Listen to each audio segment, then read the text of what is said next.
Hello friends, welcome to PS study studio. ఈ వీడియోలో Indian polity bits చూద్దాం.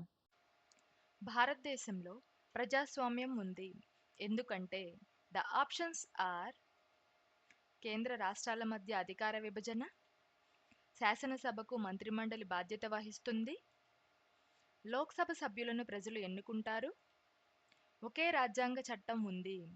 The correct answer is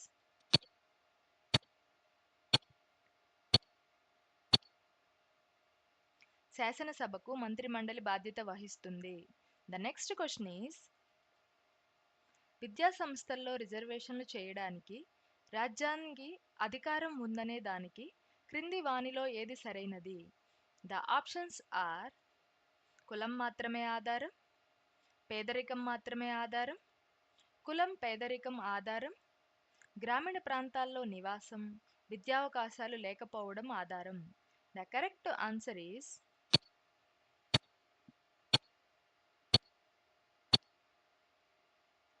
కులం మాత్రమే ఆధారం. The next question is supreme court పరిధిని విస్తరించగలిగేది?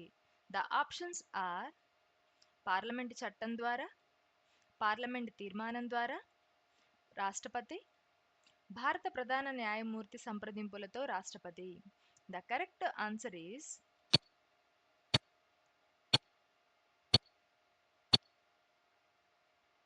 పార్లమెంట్ చట్టం ద్వారా. ద నెక్స్ట్ క్వశ్చన్ ఈస్ సమాన పనికి సమాన వేతనం అనేది ద ఆప్షన్స్ ఆర్ ఆదేశ సూత్రం, కార్మిక చట్టాలు, శాసన సంబంధించిన విషయం, ప్రాథమిక హక్కు, బిల్లును రూపొందించే రాజ్య విషయం. The correct answer is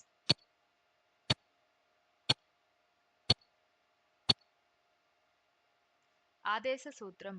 the next question is న్యాయ సమీక్ష అధికారం అంటే ద ఆప్షన్స్ ఆర్ రాజ్యాంగాన్ని నిర్వచించి వ్యాఖ్యానం చేయటం, రాజ్యాంగానికి వ్యతిరేకంగా ఉన్న కారణంగా ఏదైనా శాసనాన్ని లేదా కార్యనిర్వహణ విషయాన్ని రద్దు చేసే న్యాయస్థానాల అధికారం, చట్టాలను నిర్వచించడం, వ్యాఖ్యానించడం, శాసనబద్ధ కార్యాలు లేనప్పుడు న్యాయస్థానాలు శాసనాలు చేసే అధికారం.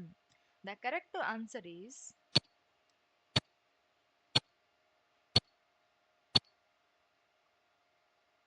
రాజ్యాంగానికి వ్యతిరేకంగా ఉన్న కారణంగా ఏదైనా శాసనాన్ని లేదా కార్యనిర్వహణ విషయాన్ని రద్దు చేసే న్యాయస్థానాల అధికారం. Thanks for watching. ఈ వీడియో కనుక మీకు యూజ్ అయినట్టయితే లైక్ చేయండి. మరిన్ని వీడియోస్ కోసం ఛానల్ని సబ్స్క్రైబ్ చేసుకోండి.